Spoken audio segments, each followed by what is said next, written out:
Good evening, Steeler fans. Welcome to another Wednesday night.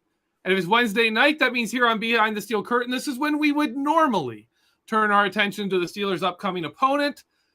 But there isn't an opponent this week. So this week on Know Your Enemy, we're going to be looking at the Pittsburgh Steelers themselves and asking, are the Pittsburgh Steelers their own worst enemy? Here with me, as always, Shannon White. Shannon, how you doing today? I'm doing great. Glad to see Nick and have him with us. And disappointed that they didn't make the playoffs, but I'm pleased with how the season ended, as far as a 4-game winning streak. So we'll get into that. But it's always disappointing to see another Steelers season end. Always. The offseason is there's not truly an offseason, but it's much better when there's live games to look forward to. Here with us to talk all about the Steelers, Nick Farabaugh. Nick, welcome to the show. Welcome back to the show. You've been here numbers of times. How are you doing? I'm doing really well, guys. As always, thanks for having me on. It feels a little weird to be in the off-season mode, but honestly, we're kind of 3 days into it, and it's already been very off-seasony for sure. There's no doubt about that. Today is the exact inflection point where I was like, oh, we're in that area again. In that area. Yeah. Have you been enjoying the online drama over Steelers players, coaches? Apparently Deontay Johnson did or did not post something to his Instagram post, and so it's a big deal. Deontay Johnson So Deontay Johnson posts a cryptic tweet, and then he was never following the Steelers and never had Steelers in his Instagram bio, and everyone just ran with it. It's just the off-season cycle, right? Cryptic tweet, what's happening with Deontay Johnson? Guys, nothing's happening with Deontay Johnson. He is staying here. There's nothing that's going to happen there until maybe the Steelers get through free agency. And I don't think so. So, yeah, it's manufactured drama, right? You got to entertain yourself somehow if you're a Steelers fan, and I guess that's how you can do it a little bit. Well, let's head straight into the second biggest drama of the offseason. Will they or won't they? Matt Canada. Do you think he's around next? Just throwing it out now before it actually is even relevant. Do you think Matt Canada is a member of the Pittsburgh Steelers next season? Well, before Monday, I thought he definitely wouldn't be. And then I kind of started to have second thoughts. I still don't think he will be, though. And here's the thing, right? His contract runs through 2023, which is kind of the wrinkle here. Randy Fichtner kind of just got let go, right? They didn't fire him. His contract just ran out. Same thing with Todd Haley happened. Those contracts just ran out. And the Steelers don't really like firing coaches. We have known that. But I think this is a different scenario for one big reason, and that one big reason is number 8. I just think when you have a young quarterback, right, you got to put that guy first priority, and sometimes that requires breaking organizational tradition. I really think that. And so, I don't think Matt Canada is the guy for Kenny Pickett to grow with. It doesn't mean – I think Matt Canada's – I don't necessarily think Matt Canada is a great offensive coordinator. I don't think he's as bad as people think he is either, right? Like, I think there are a number of offensive coordinators that are worse in the NFL than him. Some of them in the playoffs right now, by the way. Yeah. Look at what they do with Justin Herbert in Los Angeles. You tell me Joe Lombardi's better than Matt Canada. I'm sorry, I can't. Matt Canada's not good, though. And the reason is he's a run-first offense, right? Like, the predication of the Matt Canada offense – the motions, the shifts, everything that you see is to work in the run game. Essentially, the pass game is secondary. And, you look at everything that Matt Canada has done in the past with James Conner, Monty Ball, at Northern Illinois even, it's all run game based. The passing game isn't really the focus of that. And I feel like, to me, if you want a guy to come in and really help Kenny Pickett, he's probably going to have to be a guy that's more quarterback focused, more passing focused. And there's a number of names that could fit that. But I think that's the main reason to me why you can't really bring in Matt Canada because he's not really good enough of a run game type of first coordinator to where you're like, okay, we'll keep him anyways because he's really good at his job and he's not really a quarterback guru. So to me, it's just not the marriage right now that the Steelers want.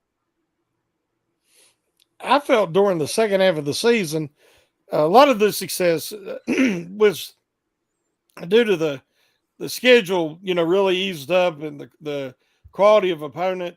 And I felt like that a lot of the success was in spite of instead of because of Matt Canada. I don't know how much it will affect Kenny Pickett to change offensive coordinators when, that was about as simplistic of offense as you're going to see at the NFL level.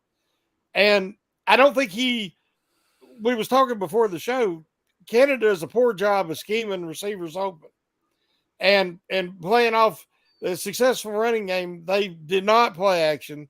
I think it was like the 29th least amount in the NFL. It was, if certain personnel was in the game, you knew a run was coming. I mean, it was just, when people were pointing that out on a weekly basis, the announcers and all that, that doesn't bode well for the capabilities of your offensive coordinator. One of his biggest supporters made a comment to me in one of our discussion threads that bring in a passing coordinator to help him.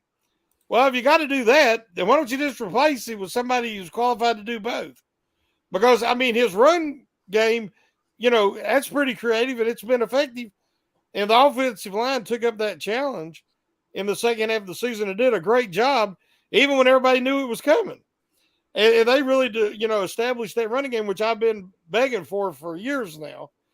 But, if they don't bring him back, which, I'm all a fan for letting him go. You think a guy like, say, a Pep Hamilton or somebody of that nature who they interviewed before would be a good option and somebody that's more quarterback friendly? Yeah, I think Pep Hamilton makes sense, right? Worked with Andrew Luck early in his career. I think that's his main thing. Has worked with young quarterbacks, right? Just got done working with Davis Mills, and to be quite honest with you, has gotten more out of Davis Mills than I think most coaches would in that situation. It's probably one of the worst situations in the NFL. And Davis Mills isn't good, but Pep Hamilton's gotten more out of him than he probably should have. Worked with Justin Herbert early in his career, right? Pep Hamilton has done this rodeo before. I like that fact. I think you also look at a guy like Frank Reich making a lot of sense, right? There's a lot of spottiness in that resume, but very good scheme fit for Kenny Pickett. I'll tell you someone who I'm very keen on, and I think the Steelers are actually going to look at. I have no inkling on that. I just feel like he fits a Steelers kind of offensive coordinator. How about Todd Monken down in the University of Georgia? Like you watched what he did on Monday, right, in the national championship game. Well, this is a guy that also has NFL experience. And when he last was in the NFL, the Freddie Kitchens Browns? I mean, let's give him a free pass for that one. And then when he was with the Buccaneers, they had the third best offense in the NFL, but he gets let go because Bruce Arians wants to put in his own scheme. Todd Monken is probably a guy, to be quite honest with you, who fits what Kenny Pickett needs the most, which is a guy that can really diversify the passing concepts, a guy that has worked with a lot of quarterbacks similar to Kenny Pickett.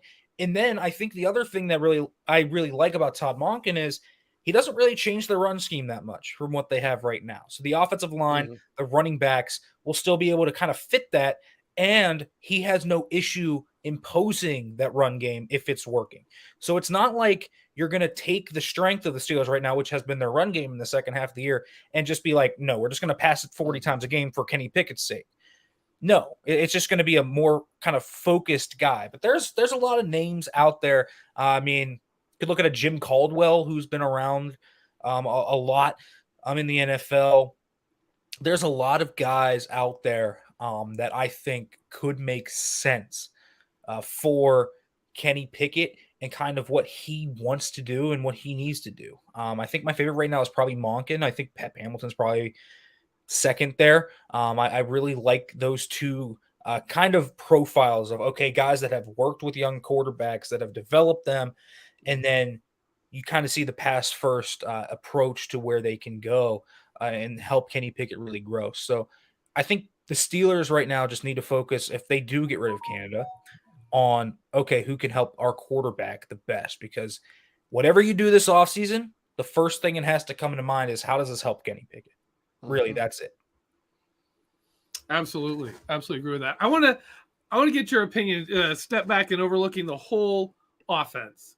What would you say the heading out of this season, right before we do any roster change or anything? What is the strength of the offense heading into the next season, and what is the weakness of this offense heading into the next season? Well, I think that the easy answer to, well, what is the strength, is the run game. And it's not that the offensive line is something that's great, right? But they have 2 really good running backs, and the offensive line has a really good reputation together as a run blocking unit. I think they leave things to be desired with in the pass protection unit, but I think that they are a good run blocking team. I also think that they have a really good stable of tight ends. I think that's a big thing. So you can be personnel multiple, because Pat Freiermuth is going to be there. I think they'll bring back Zach Gentry, and rightfully so. He's been a very solid tight end too in his blocking role. And then you have Connor Hayward, who is kind of like, you can use Connor Hayward kind of however you want. He can be a fullback, he can be a wingback, he can be an H-back, he can be a tight end. You can split him out wide as a Y or an F. You can do so many things with that guy. So they have a really good stable of backs, and they have a really good stable of tight ends. What that means is they can really work anything from 13 personnel to 22 personnel. They can be personnel multiple. So I really like that, because it gives their game plans, in my opinion, a very diverse ability to kind of match up against defenses as they wish. I think that has been one of the big things people kind of haven't noticed, is that the Steelers have been able to deploy a lot of different strategies on the ground and even through the air against different teams, because they are so personnel multiple because of their tight ends and running backs. So I think that's their strength. I think the receiver room needs some work. I think it's a bigger need than people think. I really do. Deontay Johnson is good, but he is maddeningly inconsistent, and we know that. But he is a guy that is really one of the best separators in football, right? I mean, it's hard to replace that, but where'd the running backwards thing come from? I don't know. He didn't have that when he first came here. I think his drops are a little bit overrated. I don't think he has like a lot of egregious drops, but I just don't think he makes a lot of like tough catches, right? Like he doesn't really make a lot of the combat catches. So that's an issue. George Pickens is great. I love George Pickens. I think he's a freak show. Every time I watch George Pickens, I just think he's going to just unzip the alien suit and a green guy's going to walk out. I mean, he is legitimately a freak show.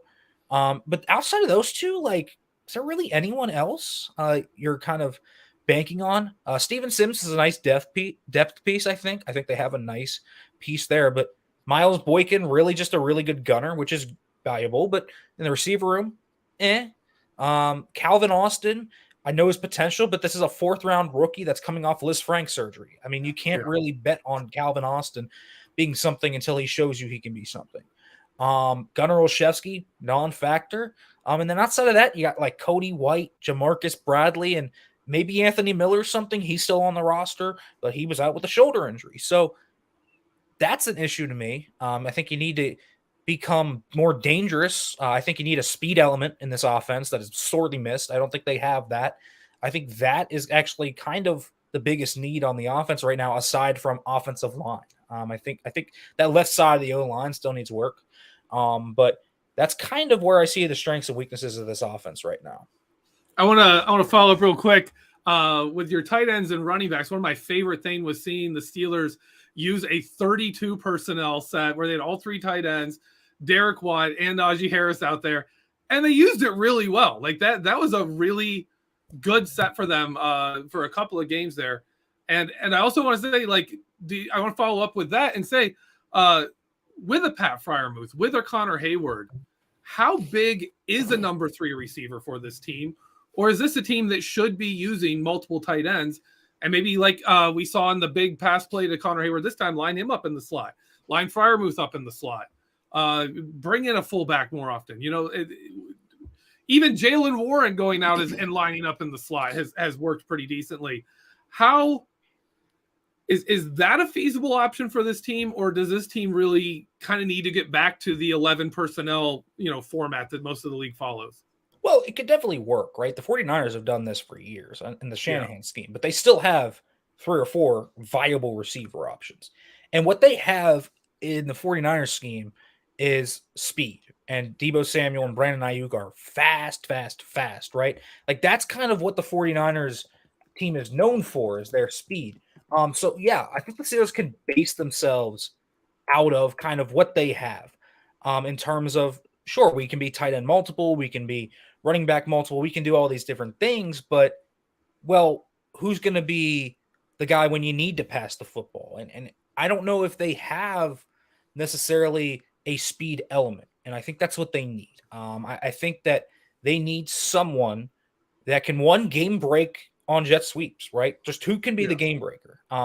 Because right now the most of jet sweeps going for 25, 30 yards on Steve Sims is kind of go ball.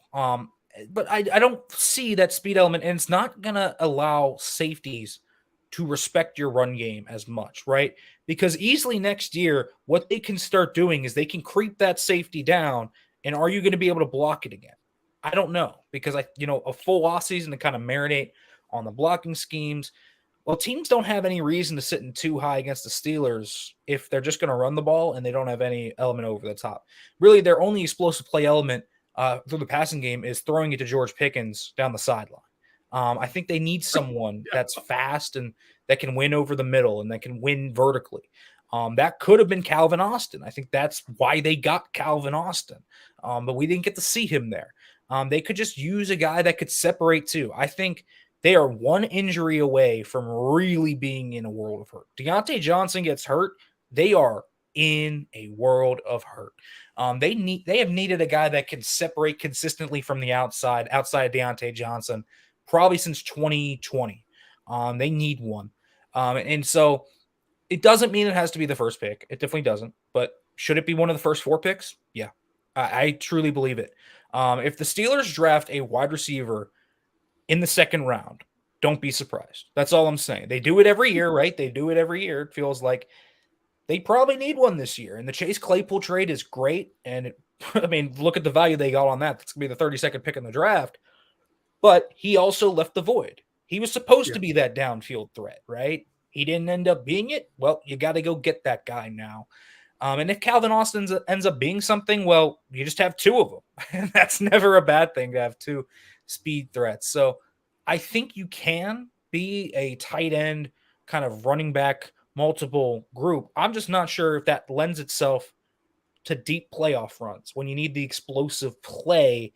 And that's what the 49ers have done really well, is they live in that tight end multiple running back kind of committee world. But when they get explosive, they also have that ability to go 11, 10. So I think as personnel multiple as you can be is the better. Because if you can work to 10 personnel, good. If you can go from 10 to 32, I think that's the ultimate weapon. I don't know if you remember, I think it was the last time you was on, it was in the preseason, and we were talking about some of the draft picks and what their potentials were, and we had talked about Kenny Pickett, and everybody agreed that he needed to start the season, on the bench. And, we all had hope that Trubisky would be able to take that next step in his development after being in Buffalo, but it just wasn't a good fit. And, he had these really good moments, but he also has, high turnover games. And that's been something that's plagued him his whole career. Once when handcuffs come off, he's either really spectacular or he's giving the ball away a lot. And that the way this team was built, they couldn't afford to do that. But we talked about Calvin Austin. Of course, he never got to play, but how he could be used in them sweeps and that speed would have been such a factor. So we really, he's going to be like opening a Christmas present next year because we haven't really got to see him. But I wanted to bring up, because we talked about Connor Hayward, and we both agreed that Connor Hayward, it wasn't nepotism. The young man has skills, and he is a glue guy. He's well-rounded. He does everything well. I won't say he's a jack of all trades, but he is, to me, a classic H-back. And something that Canada used in his offense before. I expected him to have a successful season, and he did. He got stronger as the year went on. My question is, without getting to where I know GB don't want to get a lot into specific player personnel, but Watt is going to be a free agent. Derek Watt. And I think that the way Connor Hayward is, he can be an H-back. He can drop back there and he can play some fullback. He can play off-ball tight end. We see some of the plays he did with that sweep to finish the game, and he's got excellent hands. That was a huge play in that game Sunday on that pass down the seam. I know the Steelers want to make some moves in free agency, try to work out something with Alex Highsmith and Terrell Edmonds. There's some guys that they really need to focus on. Could you see a possibility of them letting Derek Watt take his talents elsewhere and run with Highsmith there? Yeah, I think they definitely could do that. Like Connor Hayward is a very interesting player. I guess the way I could say it is, remember how everybody talked about the Swiss Army knife Jalen Samuels was? Like, that's kind of what Connor Hayward actually is. Like, he's what everyone thought Jalen Samuels was. He's not really, like, there's not a really good comparison for Connor Hayward either when you kind of look around the league. Because he's not Kyle Juszczyk. He's not Pat Ricard. And he's really no other fullback. He's very diverse in kind of what he can do. And so the Steelers have a pretty unique player in Connor Hayward. Now, I don't think he's like a super polished blocker yet. I think that's something that he's still working on. So the question is, do you let Derek Watt walk in that case? Well, is Watt really that good of a blocker anyways? Debatable. I mean, their best blocker out of their skill group is easily Zach Gentry. So, like, he's the guy they got to bring back, right? So if they let Derek Watt walk, I think they can. I don't think he's a necessary piece. Special teams prowess to me is the reason you bring him back. Because I think Connor Hayward can do most of what Derek Watt does. I just don't see them letting Watt walk without having a backup plan at fullback. And I say that because that allows them to be more personnel viable. And I know that they taught Connor Hayward that a little bit, but I think the more the season went on too, he went into the H-back tight end role more. He went less from a H-back fullback to an H-back tight end. And I think that's kind of a big distinction because they split him out wide more often than they put him in fullback this year. And he looked good out wide. There's no doubt about it. He developed a full tight end route tree out there. I mean, he was running all the routes Pat Freiermuth was running. So I feel like his future is more of like an H-back that can split out to the Y more than it is H-back that can play fullback. That's just kind of my understanding of it. But yeah, I think they could let Watt walk. I'm just not sure if the replacement is necessarily Connor Hayward or if the replacement is someone else that would come in. So I think that's something to watch. But I definitely think they could let Derek Watt walk. It's just going to be, I think Connor Hayward's more of a guy they're going to split out more than they're going to put in the backfield. The one reason I was suggesting it is I haven't seen the percentages, but they didn't use a lead back very often, a blocking back. Even in short yardage, a lot of times when they went that way, they handed off to Derek Watt, on 3rd and 1 and 4th and 1, early in the year. And then they started, bringing him from the side. But yeah, I've just, no more than they use him as a true lead blocker. I was like, I don't see why Connor Hayward couldn't take over that role. Yeah, I mean, if they want to use him like that, he can definitely do that. But in terms of like putting him in the backfield as like a lead blocker with the 3-point stance, I'm not sure we see that. But if he wants to be a wingback and run fullback trap or run any of that or any wingback stuff, that's, I think, fair game in terms of using him. But in terms of a traditional I formation or offset I don't expect that to be him. But they can use a guy like Connor Hayward in a lot of different ways, right? And you can use that type of lead block that a fullback would come into in a lot of different ways too. Well, if it's an H-back, okay, it becomes a wham block. Fine. That can happen. So we'll see. It could be a kind of transition role, right, into kind of what Connor Hayward would become, where it's not really Derek Watt's role, but it's Connor Hayward's role that has been transformed from Derek Watt's role and kind of combined with already what he's doing. Okay, just to give you numbers there, Shannon, I looked it up because you said you didn't know how often he was used there. Derek Watt was used in the backfield like a running back, like a fullback, 34 times of his 77 snaps, and the rest of the time he was out as an H-back. He was actually used as an H-back more than he was used as a fullback, but it was close to 50-50. So that would be a significant difference than what Connor Hayward does. Yeah.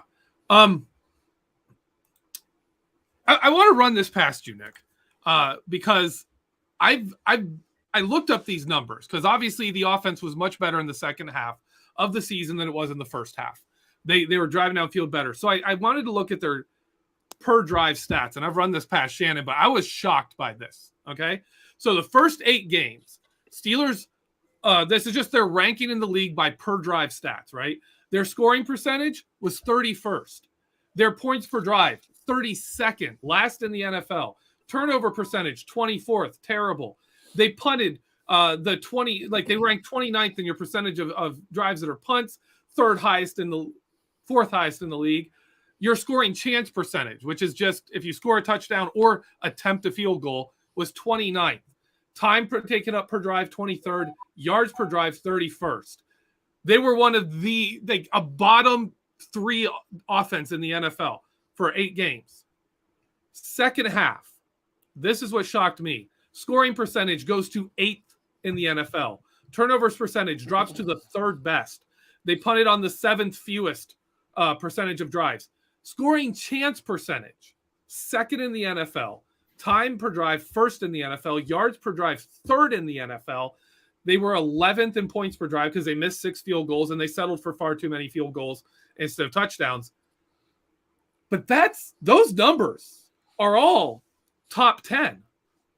And most of them are top 3, top 5 kind of offense. Obviously, they faced a much easier section, but there's some serious those are legit numbers. Is that enough to change I don't even know what to do with those numbers. Like what all constitutes that? How do you go from worst to one of the best over a bye week, right? And does that mean do you sit there and you say, okay, Matt Canada, it worked for half a season? Well, do you give him another season? Is this? I mean, I know last year I spent way too much talking about the real Matt Canada offense, and I'm looking at this and I'm like, I don't want to go back there into convincing myself that there's a real Matt Canada offense that's smoke and mirrors and we haven't seen it yet that could appear, and all of a sudden the Steelers are great.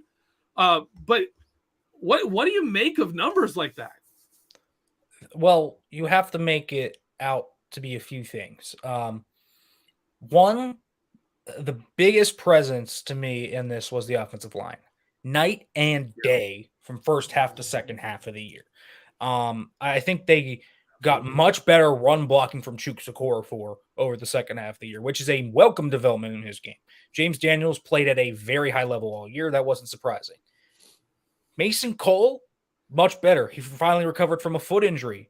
Kevin Dotson and Dan Moore weren't bad run blockers. They were legitimately serviceable run blockers, and at times, quite frankly, really good run blockers. That Ravens game, Dan Moore and Kevin Dotson played their best game of the year, and they wrecked shop. I mean, that was really impressive. So as a run blocking unit, they came together and played so well. That offensive line just gelled, and the one stat I always look to is what they played 99.5% of the snaps together. They were allowed time to develop together. I think that's important. I think the second biggest point is people will say they don't matter. Running backs don't matter because they're fungible, sure, but Najee Harris meant the world to that offense last year. Yeah. And he did in the second half again. You can put their productivity as an offense right with Najee Harris's recovery from that foot injury. I don't care what anyone says. He was not right until after the bye week. That's when Najee Harris finally got healthy and he really ran well. That's the best Najee Harris has looked in his career. He was efficient. That's the big thing. Najee Harris went from a high-volume, low-efficiency back to a high-volume, high-efficiency back. And that's where he really made a leap into a top 10 running back in the second half of the season. So those are the two biggest factors. The third biggest factor, Kenny Pickett just got better. Rookie quarterbacks don't always get better. I think that's the biggest welcome sign out of everything. He got better as the season went on. And you looked at Kenny Pickett throughout the season. Remember his first game against the Jets, right?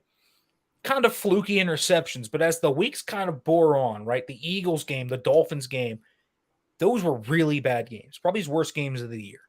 But just he ended off on probably his three best games. I mean, that Baltimore game, I know the stats aren't as good as maybe Indianapolis, but I thought that was his best game of the season in terms of just actually making magic happen. He showed real ability that, these clutch drives that he had, it's not like he was just finding guys that were wide open.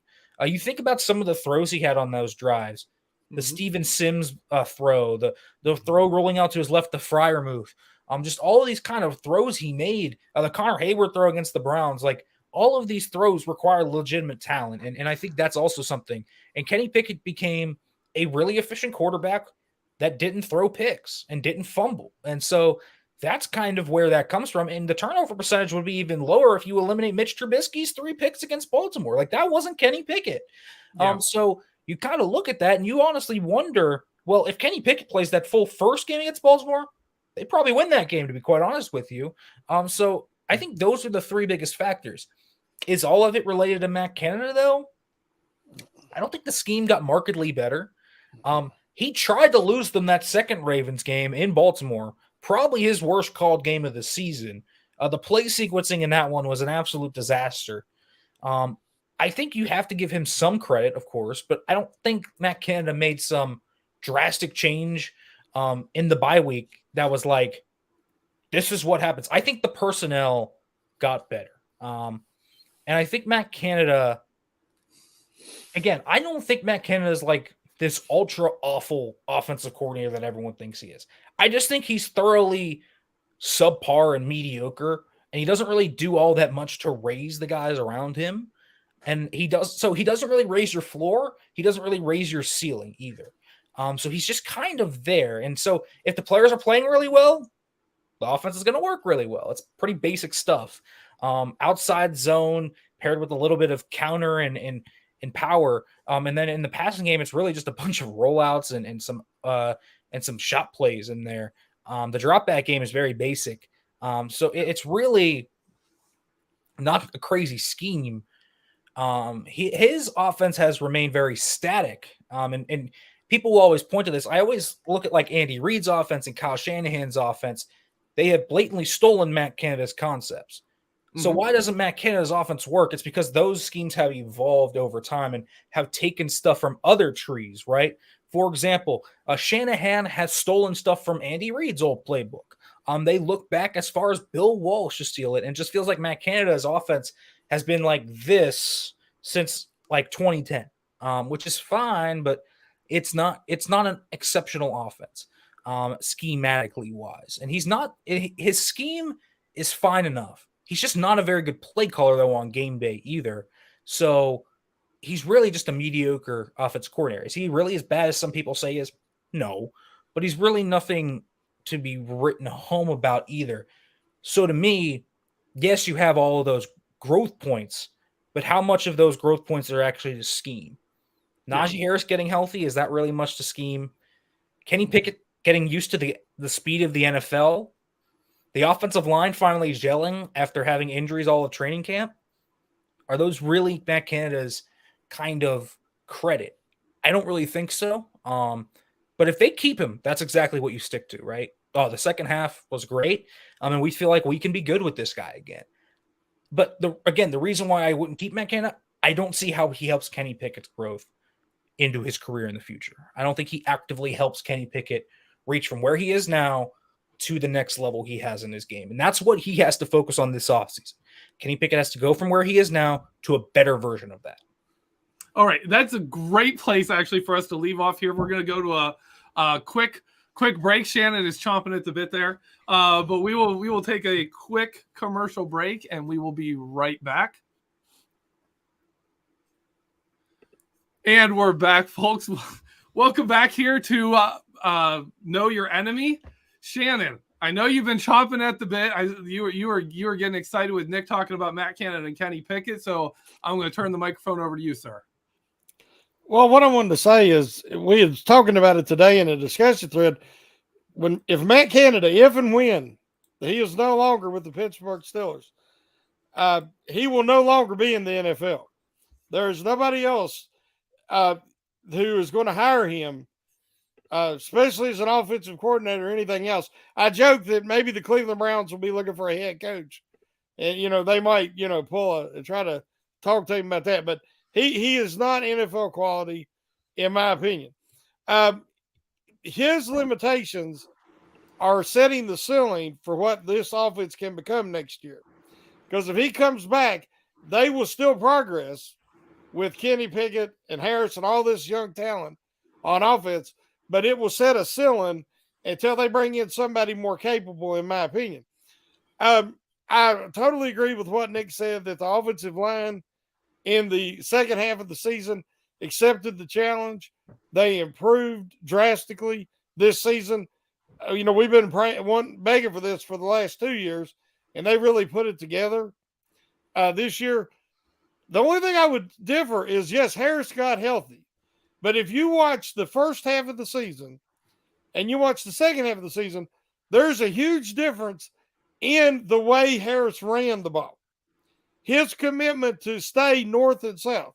Now, what I mean by that is there was too many times in the first part of the season, and a lot of that's because they were playing better teams, better defenses, stronger defensive lines, and there would be a lot of trash at his feet when he got up near the line of scrimmage. And he would completely stop and try to go east and west. And it would naturally, because, there was a lot of trash there. Whereas I thought, and I'd said all along, that if he would just keep that momentum at 6'2", 250 pounds almost, he's going to get the 3 yards that's there. Sometimes you just got to take the 3. But he would stop and he would get nothing. And then if you watch the second half of the season, especially the last 3 games, and I know y'all noticed this, when there was some trash at his feet, he didn't hurdle him, but he just full speed, he just kind of stepped over him. And it kept his momentum moving forward. So those nothing to 3-yard runs were becoming 6 and 7 yard runs. And he did that I don't know how many times. And I would point it out. If he stops his momentum, like there was one run, it was incredible. He got up to the line and he didn't stop, but he leaned his whole body to be able to cut back in the other direction. I don't know how he kept his balance in that Ravens game and got down right at the goal line. Almost scored a touchdown. But, it was like Matrix stuff. But his mindset was that he kept his momentum and he stayed aggressive and running north and south. I thought that coupled with the offensive line, they go hand in hand. The offensive line had some times in the season where they was holes and people were pointing it out saying, Harris missed that. And people were questioning his vision, saying, was he going to be a Richardson type bust? Instead of being a Derrick Henry, was he going to be a Trent Richardson? And, you actually had to start wondering. But as you said, he got healthy, got the bye week, and then the recommitment of that offensive line. But I do believe that a lot of his success in that second half had to do with a change in his mentality. We also seen Jaylen Warren in the second half of the season. He's never going to be your power inside guy, but he has a little power there, and he gets so low and he can hide very well. But, behind those linemen, he looked really good running the ball, a lot of times in that relief role and in the second half of the season. I wanted to ask you this, Nick. My opinion, I think Mason Cole was such a huge upgrade this year that he was the best free agent. I knew James Daniels, we talked about it, was going to be a really good player. But to me, Mason Cole exceeded expectation because not only was he fundamentally sound, but he was a great communicator and he had great leadership.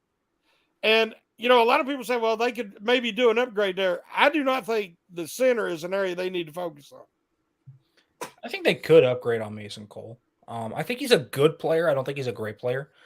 So if like a Creed Humphrey-ish type came around, sure. But there's no one in the draft this year that's quite like that. Although it's probably the best center draft that we have had in like 5 years, which is pretty cruel irony for the Steelers.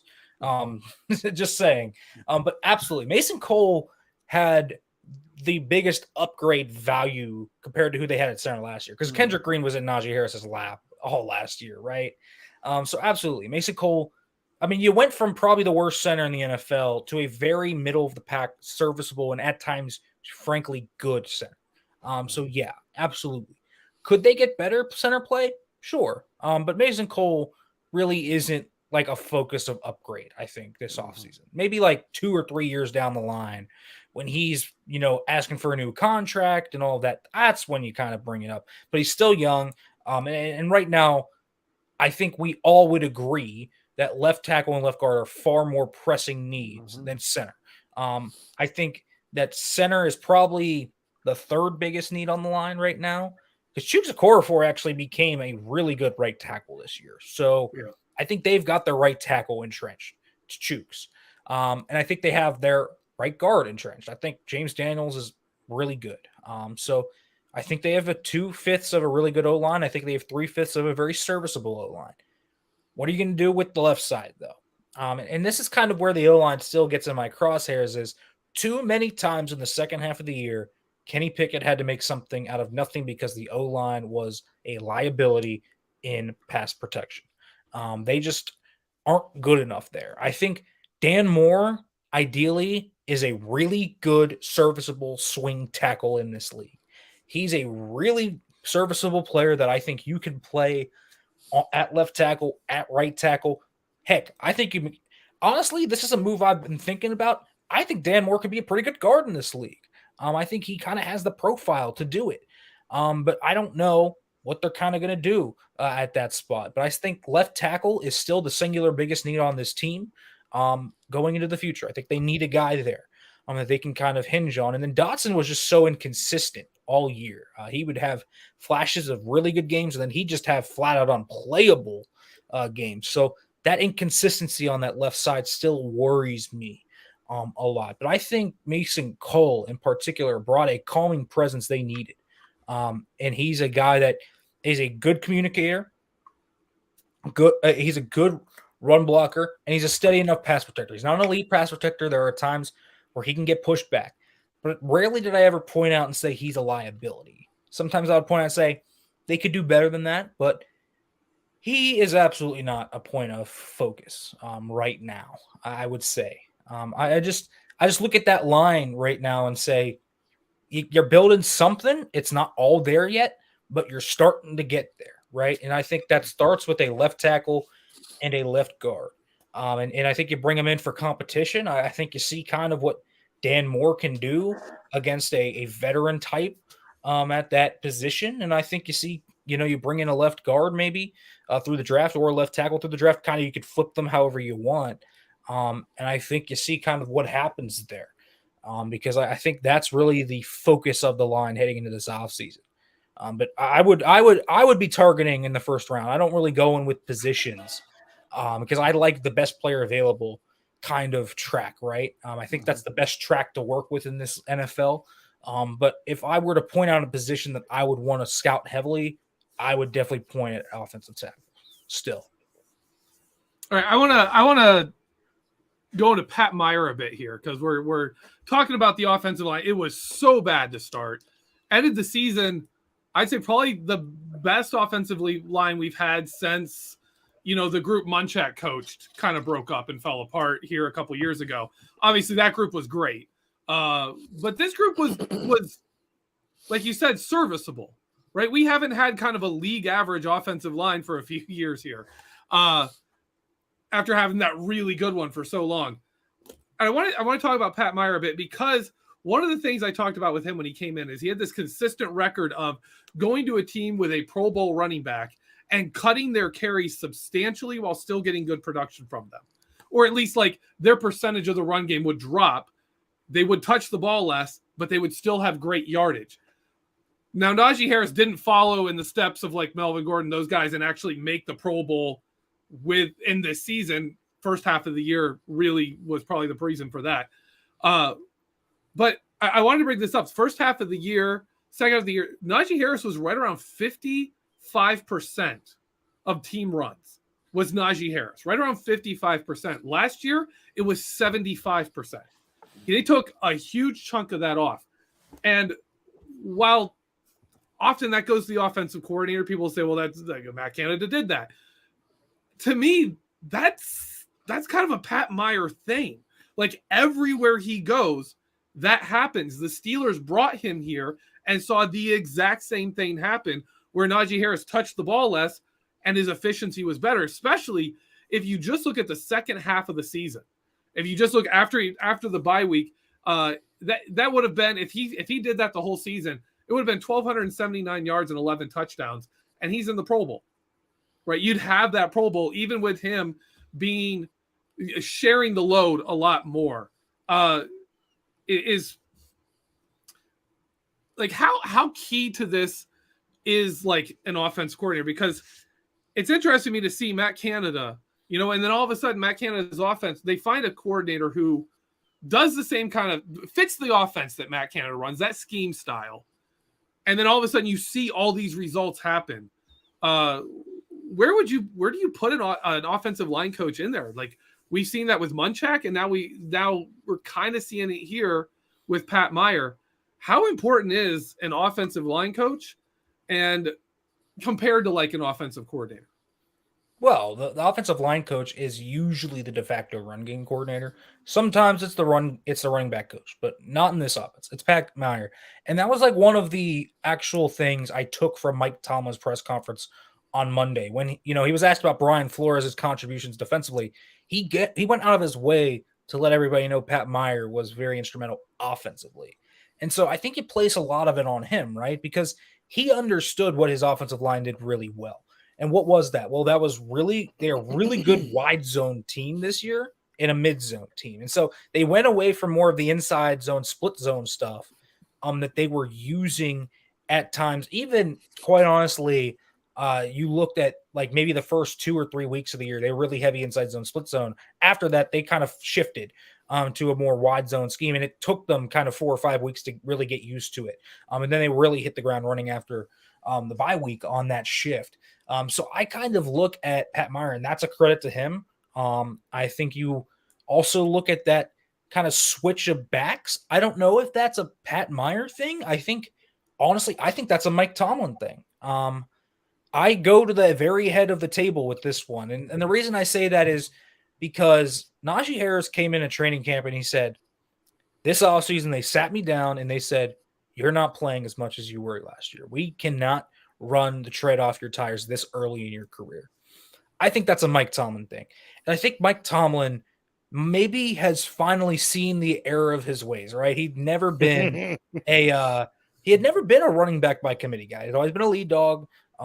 You look at his usage of guys throughout his career, really never used a committee. Even when he had that kind of dependable second guy in D'Angelo Williams didn't really play that much. I know Lev Bell was so good, but they didn't even put in packages to get D'Angelo Williams on the field. And they didn't switch it up. This year was kind of the very first time you could say where they had a guy that would have been a lead back not be a lead back. And just look at these numbers here. You shared some of them. But his snap share last year, 85%. He was on the field for 85% of the Steelers' offensive snaps in 2021, by far the most in the NFL. David Montgomery was second at 72% that year, 13% more than the closest guy. This year, 65%, 11th in the NFL. That's a very welcome change. And Najee Harris didn't get as many touches this year. And that is kind of the threshold. I wrote an article about how I think Jaylen Warren specifically is going to extend Najee Harris's career, because you look at the threshold between college and NFL touches and what's kind of the point where elite, and I want to say elite running backs fall off. It's about 3,000 touches. Is Najee Harris an elite running back? I think that's debatable at this point. I think we're going to have to see a little bit more. I think he's definitely got the potential to be there. But I'm talking about elite. I'm talking about the top, LaDainian Tomlinsons, the Christian McCaffreys, the Dalvin Cooks, the Nick Chubbs, right? It takes them about that much until they start to really decrease. Well, Najee Harris coming in this year was very close to about half of that. Now it cut sharply. I mean, just decreasing his touches by 50 every year is going to add years to Najee Harris's viability. And I think that's so huge because they took a running back in a really weird spot of the franchise where they were trying to run this back with Ben one more time. And then they kind of transitioned into this new era. And it could have been very feasible that by the time Kenny Pickett and this team were ready to kind of run out of the station and go to the Super Bowl, right, that Najee Harris wouldn't have been good anymore. Like, that was a very real option. They keep doing this, he will be. I think it's a Mike Tomlin thing. I think Pat Meyer deserves a ton of credit for the schematics, the adjustments.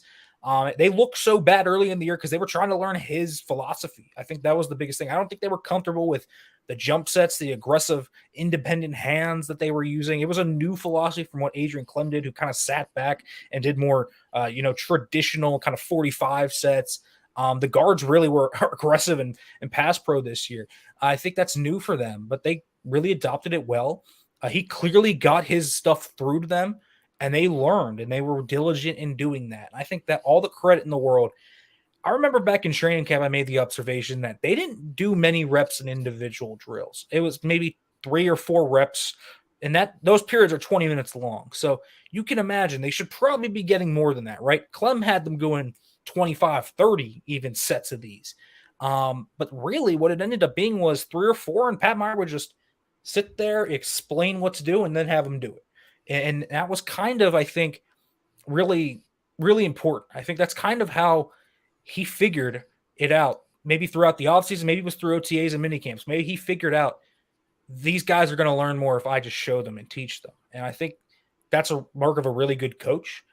His resume coming into this year over the past few years wasn't that sterling, but you look back at some of his successes in Buffalo in the past, in Los Angeles. I mean, there are good things there on his resume. So I think it's a credit to Pat Meyer, just kind of cooking up that whole run game. And then I think it's a credit to Mike Tomlin for adapting to the new kind of wave of how you shouldn't be running your running backs into the ground. You can't let Najee Harris foil out before your quarterback is going to get to the level where you maybe can make a championship run. I mean, that's a wasted pick at that point. That 2021 pick is wasted. And so even to this day, I don't agree with taking Najee Harris in that first round. It didn't make that much sense. But if you're going to make the pick, you better make sure Najee Harris plays as long as he can and can be as effective for as long as he can. I think they're doing that. I think that's the smart thing to do in this kind of role overall. Yeah, I think they kind of done it backwards. The Bengals did, and I think the Steelers are kind of doing it too. Canada kind of let the foundations crumble, and because they didn't spend the draft capital, the early round draft capital on the offensive and defensive lines, which is something I think has to change. The Steelers, you look at it, the youngest offense in the league, the cheapest offense in the league, and they've got so much potential. But they're top heavy, and the fact, especially with the way the cap space is spread out, they got the most expensive defense because you got TJ, Hayward, and Fitzpatrick. But the defense needs, in my opinion, it needs to be a defensive focused offseason because they got to get younger and stronger on the defensive line. They got to upgrade an inside linebacker, definitely, and they need a quarterback one. But if you look at the way this team is set right now, if they could do that and improve that offensive line, they can be a contender again quickly if they hit on these early picks and in free agency. Those frugal picks pickups like James Daniels, Mason Cole, that was so many teams overspend, and the Steelers brought in quality young experience at, very team-friendly prices. So I think they're set up in a very good situation. I wanted to ask your opinion on this. I've talked that the AFC has the elite quarterbacks in this playoffs. whereas the NFC has the elite rosters. And, you have the big three, Josh Allen, Pat Mahomes, and Joe Burrows, and then you have the Eagles and the Niners in the NFC. If the Eagles or the Niners win the Super Bowl, I think you're going to see a shift in how teams want to try to build their rosters and, try to get that foundation strong on both sides, build a complete roster without any big holes, and then try to find your quarterback. And if Kenny Pickett does prove to be the answer, the Steelers could be a lot farther along in this development. Based on what you've seen so far, how far do you think the Steelers are off from contending? Yeah, I mean, they're not that far off. I think very easily they could be an offense. I think they could be a playoff team very easily next year. They could have been this year, obviously. A few more breaks their way, they're in the playoffs. If TJ Watt doesn't get hurt, they're in the playoffs. That's quite frankly what I would say. Would they make much noise in those playoffs? Probably not. But they'd be in them. So they're not that far off. I look at kind of this team and I point to a few things. You kind of have a big conundrum here because year 1 to year 2, in my opinion, is the most important offseason for a young quarterback. So you want to surround Kenny Pickett with as much talent as you want. So do you go spend the money on a franchise left tackle or a left guard that might be out there? Do you sign a receiver? I don't know. What if Michael Thomas gets released? Do you bring in Michael Thomas from New Orleans? Do you bring in Juju Smith-Schuster? Maybe a guy that's going to cost more at receiver, because you want to surround your quarterback with as much talent. Which brings me to my second point.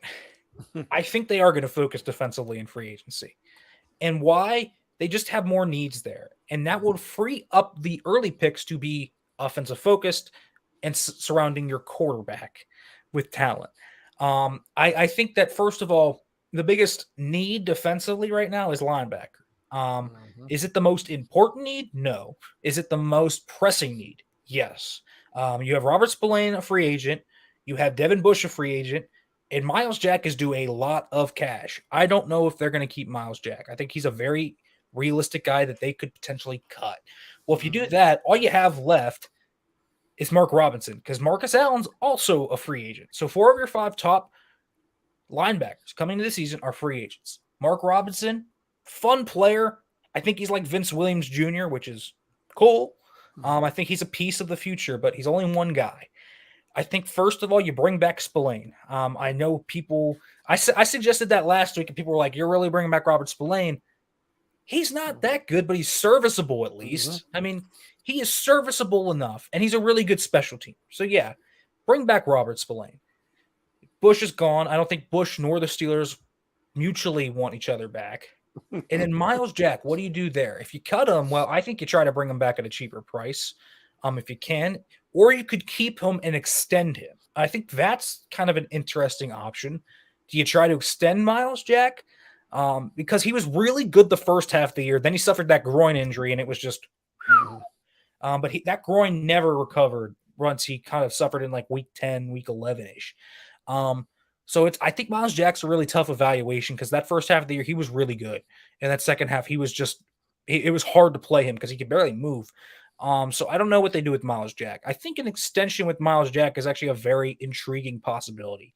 Gives him flexibility, lowers his cap hit, kind of figures out that linebacker room a little bit more. But I think they got to sign one outside of their guys. But they also have to retain a lot of guys on that side. You have to bring back Terrell Edmonds. You have to bring back Cam Sutton. Cam Sutton, to me, I don't care what you do this offseason. If I were Omar Khan right now, priority number 1, I would be calling up Cam Sutton's agent, period. He was this team's de facto number 1 corner, and he was really, really good this year. I think you have to bring him back. He's your corner 2. Levi Wallace settled in quite nicely as your corner 3. So I think you have corner 1 and corner 2. I think you have corner 2 and corner 3. You need corner 1. I don't think you're going to find that in free agency. I think that's a draft need more than anything. And I mean, the crop of free agents at corner doesn't really lend itself either to a worthy guy there. D-line, though, is very interesting. This is where I think the Steelers could make their splash signing of the offseason. And it really comes through one name, I have to imagine that they'd be very interested in bringing back Jay Wobble, Javon Hargrave. I really do. It makes sense, right? It really does make a lot of sense for them. Tyson Alualu fell off a cliff. They'd get the nose tackle that they need. And I think that he would be a worthy signing. I think there's a scenario where they bring in Hargrave and re-sign Larry Ogunjobi, who I think would not be a bad re-signing at all. I think Ogunjobi was one of kind of those unheralded heroes over the second half of the year who played really well and on a really bad toe injury, by the way, that never really fully recovered, and he still played very well. So I think that's where they make their splash signing. I could view them going into the offseason and signing that linebacker, signing a corner, just a cheaper corner for depth purposes. Maybe like bring back William Jackson III on a cheaper deal or something like that. They could do that. And they could easily address their defensive needs for the most part. And then that opens up the first round to tackle, wide receiver. If they want to take Jordan Addison, that is how you do it. Right? Like, that's how you do it. Like, you address your defensive needs. I knew you was going to say that. Like, that's, I mean, like, legitimately speaking, if they want to draft Jordan Addison, and that is like, and I'm talking about helping your quarterback, well, how about his top wide receiver weapon from college, who is legitimately probably exactly what you need at wide receiver? That could make sense. But it also frees up you to take, in my opinion, someone like Broderick Jones, Peter Skoronski, Paris Johnson, and you don't feel bad about passing up on like Cam Smith or Joey Porter Jr. because, well, your cornerback situation isn't as dire, right? So I feel like there are options there. So I think they're close. I just think they kind of have to go about this very strategically, and they have to decide which avenue they want to go by. Do they want to help their quarterback in free agency with veterans? So do they want to sign the receiver in the O lineman in free agency and then just make that draft very heavily kind of focused in on their young guys, or are they kind of more defensively focused? I think that'll kind of showcase itself. I am more of the thought that you should probably address the defense because you have the older guys there already that can kind of stick in there, and the younger guys offensively that would come in. So I don't even care. I'm not even going to be, even if it's not Addison, if it's like Jackson Smith and then Jigba or Rashee Rice or someone like that. Like, you have those young guys grow together and then they just become a nucleus and they kind of warp around each other. So I am of the thought that they are very close to being where they need to be, all predicated on the fact that Kenny Pickett must take that step. And I say that because there is one key thing Kenny Pickett has to work on. He needs to be better in structure. He needs to be able to stand in the pocket and read a defense and surgically repair through it. Like, this is the biggest thing to me that jumped up immediately from Joe Burrow's junior tape to his senior tape. His in-structure ability was fantastic. And that's what makes Joe Burrow so special. Dak Prescott, very similar way, where he has made his leaps over his career has been in structure. Patrick Mahomes, in structure. Josh Mahomes.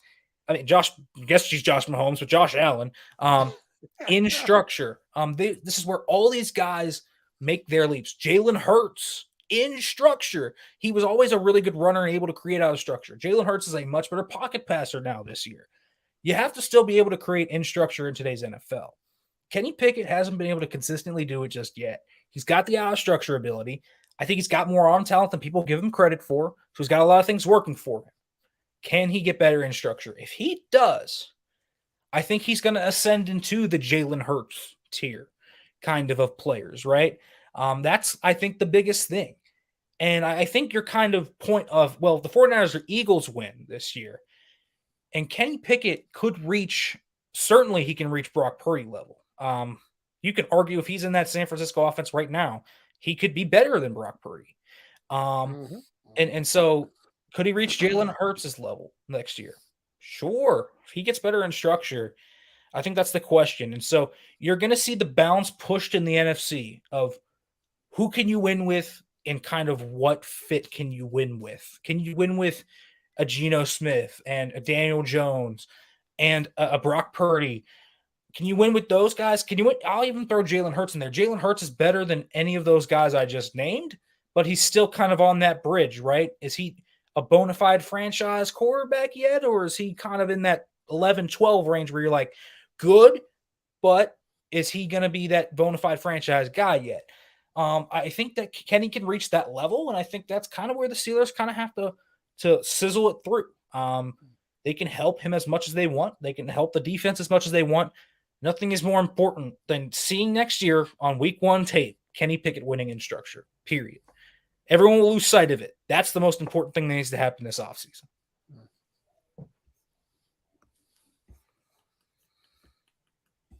I'll throw in real quick that the Steelers had a quarterback with a similar issue to that he did not like going plays in structure when Mike Tomlin took over the Pittsburgh Steelers back in 2007.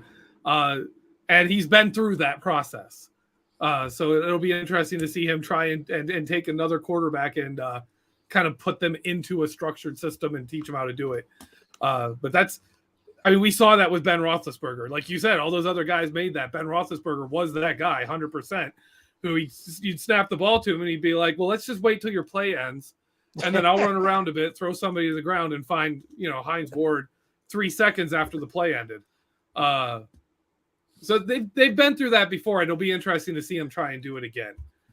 We need to kind of wrap up our show here. It's been great having you on here, Nick. If you would let everyone know how they can find your stuff, where they can read your content, and anything you're on. Yeah, feel free to follow me at Farabaugh FB. That's my last name, FB.